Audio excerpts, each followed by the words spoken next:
What's good, pussy gang? It's Chris Derniolo, and I am reading more of this fanfiction. We left off. The office just warned us. Next chapter is going to be super emo. Chris and Skye are at McDonald's. Skye, I missed you so damn much. Was that it? Was that all he needed to tell me? I had missed him more than I could ever admit. I missed you too, so much. He was breathing quite heavily. Chris, are you okay? I asked him, genuinely worried. Skye, there's something else we need to talk about. Oui. Croissant. Pull up the clip. Croissant. I wanted to wrap my arms around him so badly and tell him it was all going to be fine. It's going to be fine. He stood up, pulled me up with him, and smashed his lips onto mine. I never wanted any of these moments with Chris to end, but it lasted a few seconds until there was a loud voice behind us. Get a room, kids! Note, enter Skye emo era. I didn't hear from the triplets for exactly 1 week, 3 days, and 5 hours. That's why I was shocked when I got a call from Matt at 3 p.m. in the afternoon. Skye, thank God, I need a favor from you right now.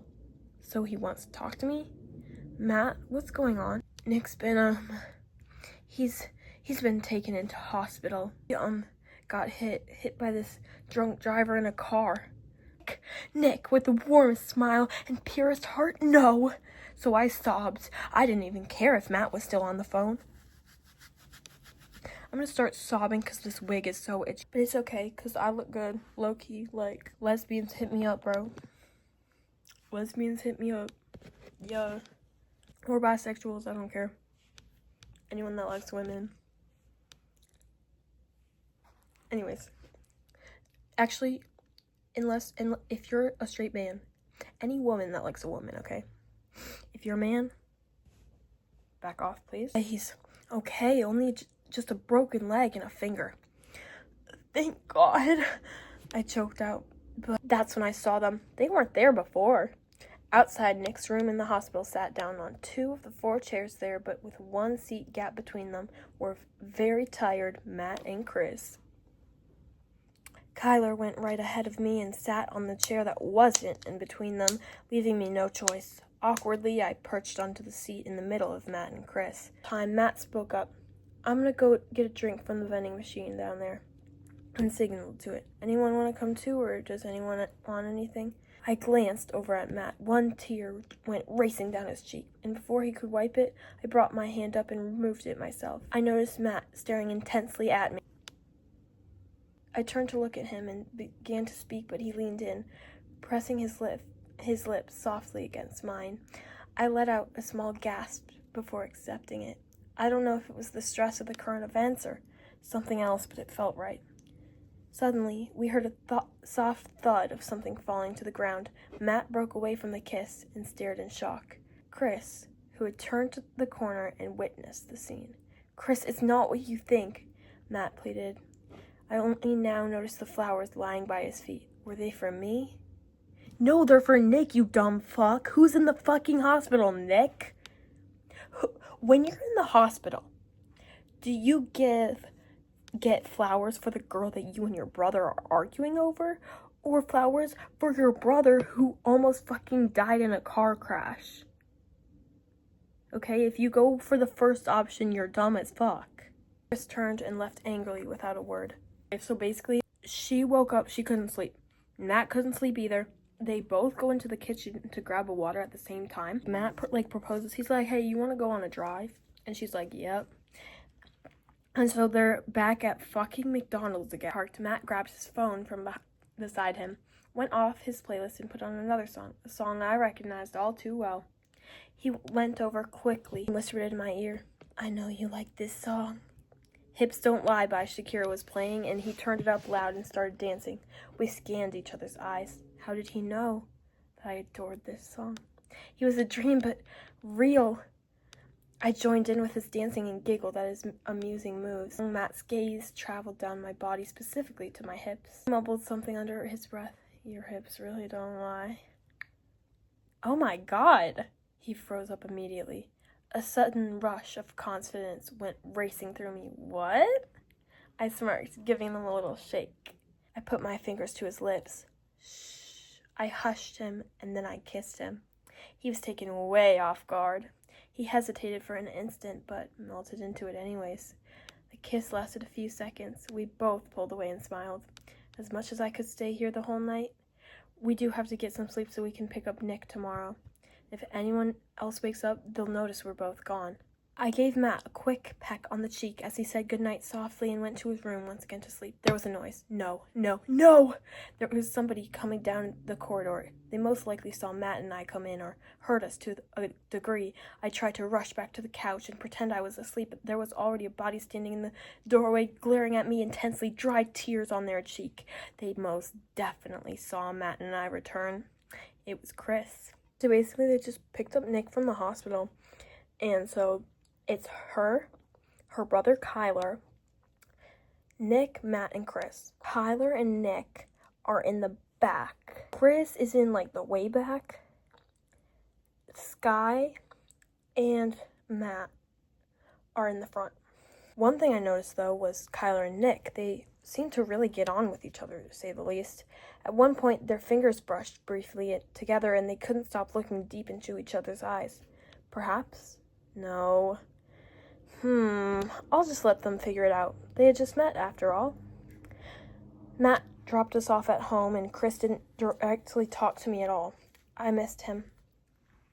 When I walked through the door of the house I hadn't been at for a few days, I noticed something else. Kyler wasn't following me. He was chatting to Nick, and that's when I saw it. They were exchanging numbers. The next morning, I was awoken by my fantastic Starships ringtone. I had changed it a few nights ago when I was extremely worried about Nick in the hospital. It reminded me strongly of him, so it brought comfort when someone decided to ring me. Skye, hey. Hey, Nick, what's up? I was wondering if you... He paused. And Kyler want to come with me and my brothers to the arcade. Matt keeps begging me to take him. Kyler as well! Nick and Kyler were definitely becoming close. I was not going to miss this hangout. Yes, of course, sounds fun. What time? I responded, genuinely excited. We'll pick you up in half an hour. Okay, see you then. Basically, they're at the arcade now, and Skye, Matt, and Chris are all, like, doing this game where you, like, throw as many basketballs into the hoop as possible. Where's my fucking hair? Wait, what's the one that goes up? Where is it? Okay, so basically...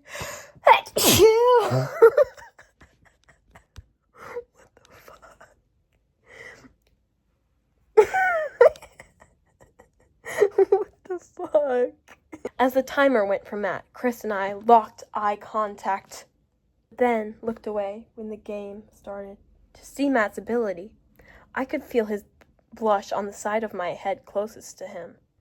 Matt got 62, Chris got 70. Oh my fucking God. Chris turned right around, saw the look on my face, and smirked. The heat rushed to my cheeks as before, but he broke the slight awkwardness by saying, "By the way, Skye,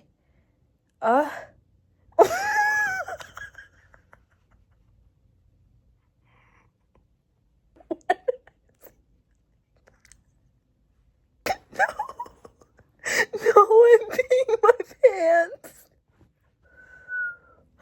I just whistled. I've been whistling a lot recently, by accident. My eyes are glistening. What the fuck? Actually, that's what I'm about to read. By the way...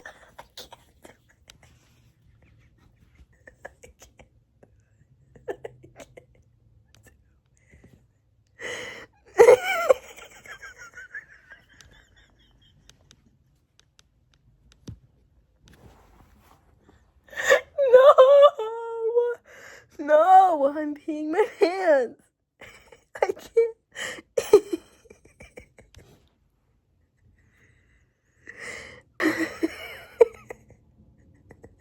Why does my laugh sound like that?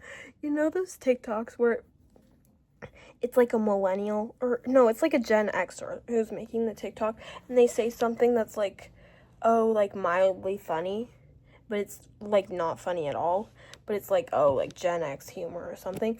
And then in the background, it's like the annoying laugh sound. That's exactly what my laugh sounds like. Let's try this again.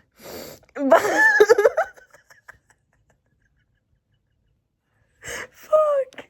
By the way, Skye.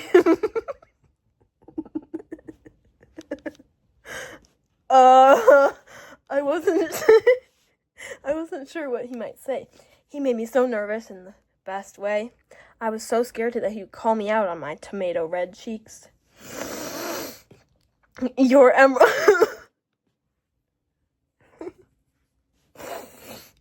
Your emerald beauties are brighter than those sad-ass lights. They can do better. And then he just went over to stand by Matt, not saying a word more, indicating that it was my turn to try and conquer this game. That was good. That was a good laugh that I just had. And it was like mildly funny for a little bit, but then it wasn't funny at all. And I just kept laughing and peeing my pants and crying. The fuck? She won, I guess. Wait, how much did she get? Won't tell us what she got. Shortly after, we all went off and played the machines by ourselves, still having lots of fun. Matt and Chris were in sight for me, but I couldn't see Kyler. I realized straight away that Nick was also missing. It was getting darker outside, and later, and the background music was getting louder. After about an hour, Matt and Chris decided to get everyone ready to leave. Matt came over to me and told me to help look around the arcade for Nick and Kyler. Where were they, and where could they have possibly gone to? Matt and Chris couldn't even find them. We looked around for about 10 minutes until I heard some unusual noises. I looked behind me, and there they were. Nick and Kyler were in between two machines, bodies pressed together, hands around each other's waist, kissing. Fuck yeah, Les. Aren't you guys so happy? I love gay people. I am a gay people, actually. Oh, I started. Chris interrupted. God, Matt finished. I don't think I'll ever stop feeling sorry for these boys and all I've put them through, but it's not my fault my hips can't stop lying, to be honest. God, that was disgusting. I gagged at that comment, like, what the fuck? I just started glaring at Matt, and then just gets up and leaves. And then, when I went to grab his hand to stop him walking out, I sound like fucking Donald Trump.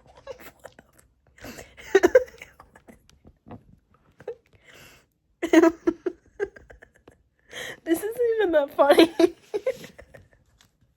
There's something about, like, medium-low funny jokes that just get my funny bone, and I just can't. Like, mezzo piano funny jokes. Like, it's, like, medium quiet, like, medium... You know what I'm saying? Like, forte would be a really good joke. Like, that makes everyone in the whole entire world, like, laugh. No, that would be, like,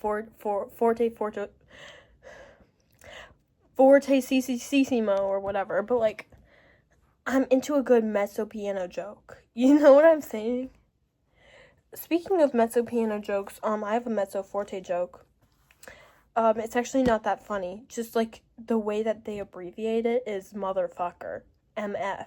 Literally. So, like, every time I'm, like, in choir, I literally just, my whole entire sheet is just looking at me saying, motherfucker. Motherfucker. Like, my bad. I didn't know I'm sorry, I didn't mean to do that to you, bro. Like, I'm sorry, okay? Like, please believe me. This itch is so bad, bro. Oh my god, I've been recording for a long time. Matt moves his other hand to my thigh. I gasp slightly. I kind of liked getting close with him, though. He leaned over just like he had done in the car the other night and whispered, "Let him go, Skye. It's okay." Chris jerked back around and again frightened me slightly. He looked insanely vexed. I'm about to pee my pants. I don't understand. You keep touching her. Get her hands off her. A raging Chris knew that I was messing things up again. Matt kept his hands on my thigh and on my shoulders. Bro, don't bro me. Calm down, Chris. Get your hands off her. Matt, maybe I should what? It's not worth it. Get off her, Chris screams. I began to go red with alarm and let down. It was bothering him so much for some reason. He was the one who said we shouldn't see each other, not me. Chris slapped him. I'm Chris, this is Matt, okay? Ugh. That's just what happened right now. Matt fell to the ground, holding his poor cheek, looking up at his brother. I ran out of the room, straight to the bathroom, because where else could I go? My emotional state lasted for about 3 minutes until there was a dull knock at the door. I rather would have not answered it, so I ignored, but it didn't diminish. Just continued until I answered it. I reached for the door handle and opened it and was greeted by a sympathetic Chris. Chris's POV. I never meant to hurt her. I would never ever want that. I like her far too much, but I saw the way she kept looking at Matt. It's definitely not nothing. I just want her to look at me like that. I can't keep sharing all these moments I think are real with her and then see her practically drool over my own brother. Makeup was everywhere on her face. It almost looked like spiders were all over her. Thank goodness I wasn't afraid of the nasty creatures. Look. What the fuck? Do you see that? It's like bro took a picture, right? Took a screenshot, and then you use that markup feature where you like can draw on the screenshot. That's exactly what that's insane. Look how dirty she did my girl Madison Beer. What the fuck? I'm mad. You still look pretty even with your makeup like that. To which she smiled slightly, but then burst back into tears, said nothing, and just jumped at me for a hug. Wait, oh my god, this is the one where he starts singing Sweatshirt by Jacob Sartorius. I'm not even lying. Look, watch. Skye was my succour. Succour. I've never heard of that word. Assistant and support in times of hardship and distress. You could have just said rock. Like what? That would have been... I beckoned her back into the room with me and whipped out an opposing guitar out of my pocket. Seating myself on one end of the couch, I ushered for her to sit next to me. How do you whip out a guitar from your pocket? And I played. Dealing with a hair tie, no makeup with some sweatpants on. The first time I saw her, she was wearing her gray hoodie and her Crocs with the most glowy but natural and beautiful makeup look. She instantly caught my eye. You know I can always be that guy. You can think about me all night long. But I think you need something to think of me. Desperately, I want to let her know I'm here. When she's ready, if she ever is, I will still be here. Something that will keep you warm and show you we can be more than just this. If you are not ready for my kiss, then you can wear my sweatshirt. And you can tell your friends we'll be together till the end. Girl, you can wear my sweatshirt. The only one I hold, and I don't want you to be cold. So baby, wear my sweatshirt. With the first chorus over, I paused and debated slightly running away, never to be seen again, but rethought. And I told myself that I had to do this. I took an oversized sweatshirt of mine that was laying on the sofa next to us, all lonely, and handed it to her. She exchanged a solicitous solicitous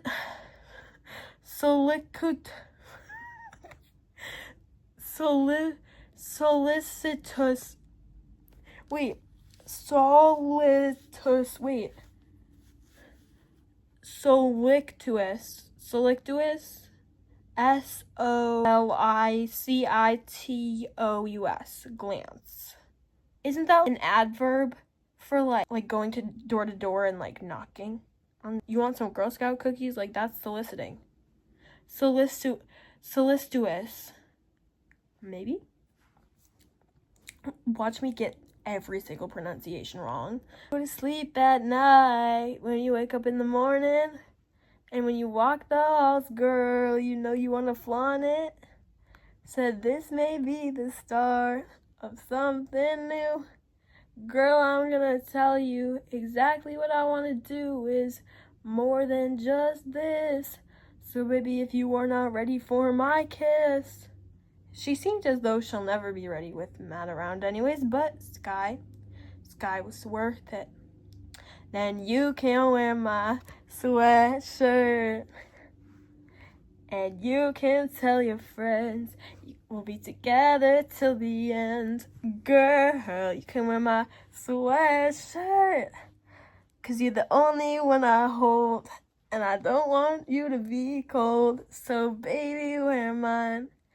And you can wear my sweatshirt.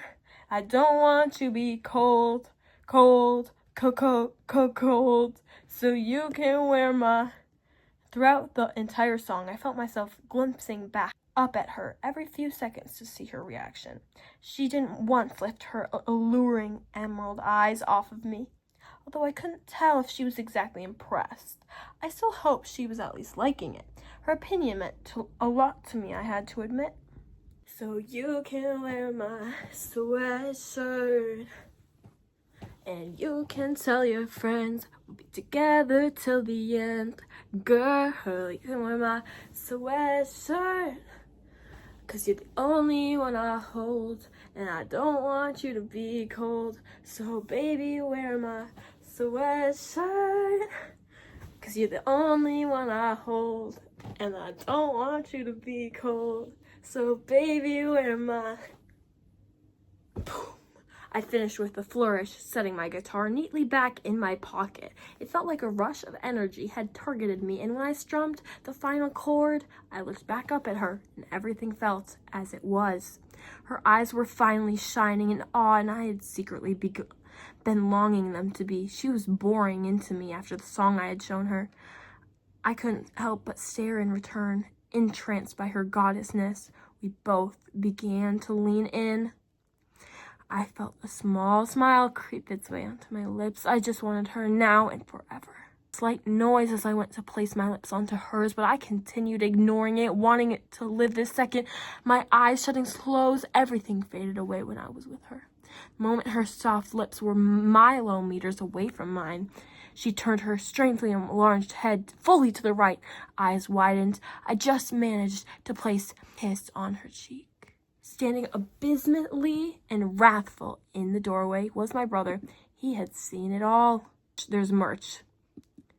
Basically embarrassed, and she looked at Matt, regretful, couldn't take it anymore, and he got up and stormed past Matt, and then he started listening to Changes by X again. Matt went after him, and then Skye just sat there for a bit, and then Nick came in, and he gasped, and he immediately screamed, "Skye, stay there!" Running hurriedly over to grab a shoe. He screamed again, "Spider!" He pointed at my face. Was he for real? A panic bolted through me, worried about where the spider was. I began to feel lightheaded. Nick's shrieking could easily be heard through the whole house. To prove that, everyone came sprinting out of their room. Nick pulled up his arms, trying to aim for the thing and possibly kill it. "Nick, no!" Matt chirped in and tried to get Nick to not hit me, but it was too late. He swung his arm, and the shoe connected to it lashed at my face. Following a millisecond, the pain hit me hard. Suddenly, everything went dark. The last thing I heard Matt say was, "It's makeup, you idiot." And that's where we'll leave it for now, because I've been recording for 1 hour and 5 minutes. Time to take this damn wig off. Oh my fucking god. Whew. That shit itches, bro. Okay.